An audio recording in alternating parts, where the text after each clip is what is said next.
তো আজকে দেখতে পাচ্ছেন কত সুন্দর হয়েছে। আজকে সবজি দিয়ে নুডলস রান্না করব, ঝাল ঝাল নুডলস। তো দেখতে যেমন সুন্দর হয়েছে, মাশাআল্লাহ খেতেও অনেক মজা হবে। নুডলসের সাথে একটু সবজি, তারপর একটু ঝাল ঝাল করে রান্না করলে অনেক ভালো লাগে। আসসালামু আলাইকুম ওয়া রাহমাতুল্লাহি ওয়া বারাকাতুহু। নাহার ফুড ব্লগে আপনাদেরকে স্বাগতম। যে যেখান থেকে দেখতেছেন আপনাদেরকে জানাই অসংখ্য অসংখ্য ধন্যবাদ।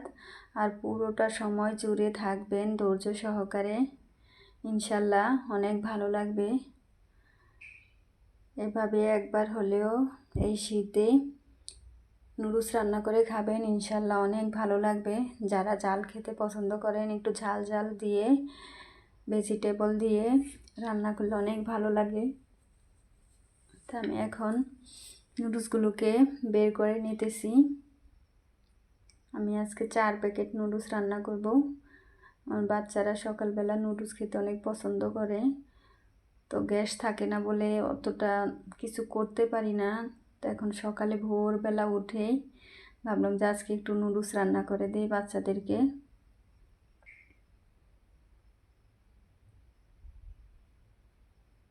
আমি সবগুলো নুডলস ভেঙে নিতেছি।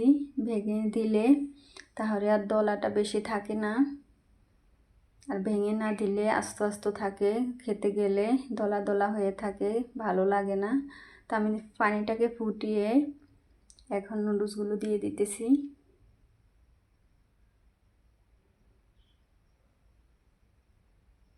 সবগুলো নুডলস আমি দিয়ে একটু ভালো করে সিদ্ধ করে নেব। অনেকে এমনিতেই রান্না করে, কিন্তু এমনিতে রান্না করলে অত ঝরঝরা হয় না, আঠালো হয়ে যায়। আর যদি একটু সিদ্ধ করে রান্না করা যায় তাহলে পারফেক্ট সুন্দর হয়, ঝরঝরাও হয়, দেখতেও ভালো লাগে, খেতেও ভালো লাগে।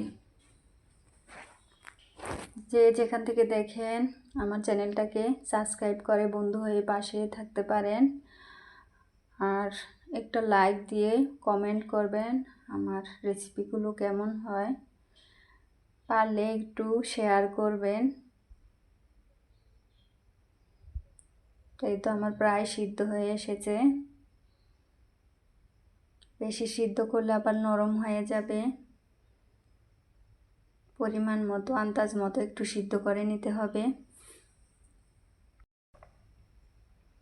তো আমি এখন নামিয়ে ফ্রাই প্যানটা বসিয়ে দিয়েছি।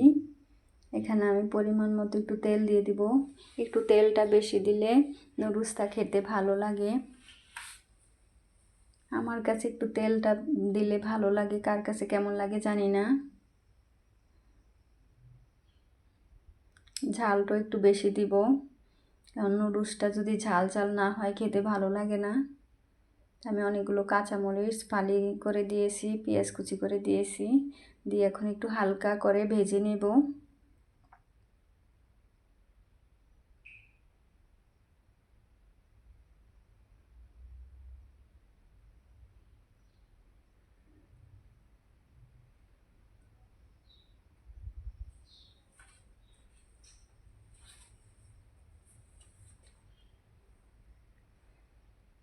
তো আমি ভালো করে একটু নাড়াচাড়া করে দিতেছি, তাহলে পেঁয়াজটা ভাজা সুন্দর হবে।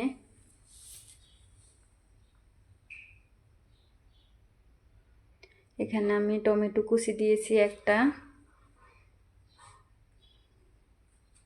এখন ভালো করে নেড়ে চেড়ে সবগুলো উপকরণ মিক্স করে নিতেছি।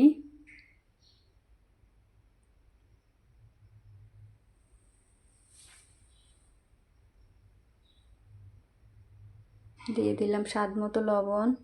মশলাটা দিলেই হয়ে যায়, কিন্তু আমি এখানে যেহেতু একটু সবজি দিব আর হলো গিয়ে টমেটো দিয়েছি, সেজন্য লবণটা লাগবে।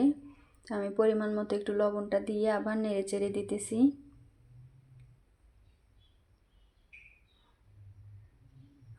আর এখানে আমি দিয়েছি বাঁধাকপি। আমার বাচ্চারা তেমন একটা সবজি খেতে চায় না, সব সবজি দিলে ভালো লাগতো।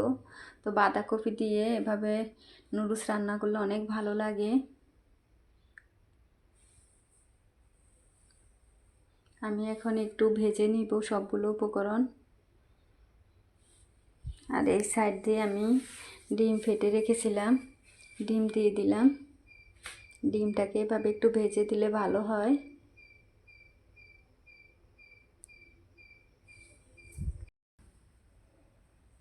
তো আমি ভালো করে ডিমটাকে ফেটে নিয়ে এখন একটু নাড়াচাড়া করে ভেজে নিব।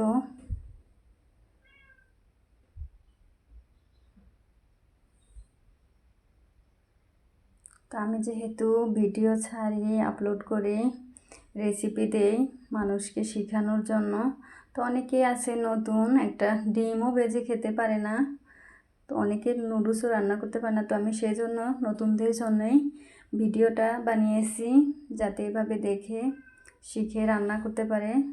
নুডলস তো আলহামদুলিল্লাহ সবাই রান্না করতে পারে, কম বেশি। পারে না যে এরকম মানুষ খুবই কমই আছে। তো আমি চেষ্টা করলাম যে আজকে একটু নুডলস রান্নার রেসিপিটা দেই। তো আমার নুডলস রান্নাটা কেমন হয়েছে আপনারা কমেন্ট বক্সে জানাবেন।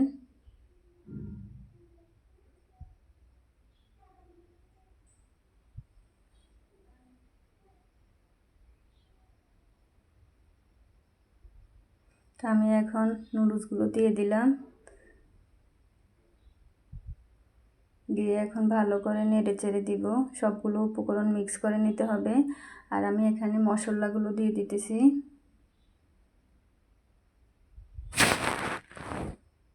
সবগুলো মশলা উপর দিয়ে দিয়ে ভালো করে মিক্স করে নিব।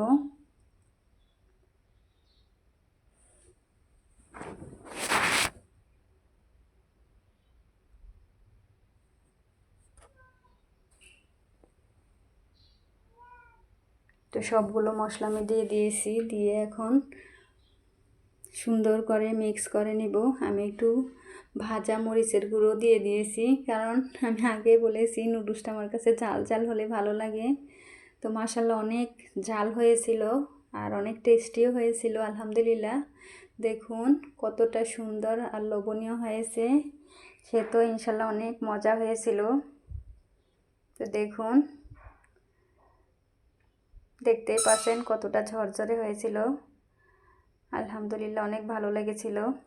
তো আজ এই পর্যন্তই। সবাই ভালো থাকবেন, সুস্থ থাকবেন। আবার দেখা হবে নতুন অন্য কোনো ভিডিওতে। আল্লাহ হাফেজ।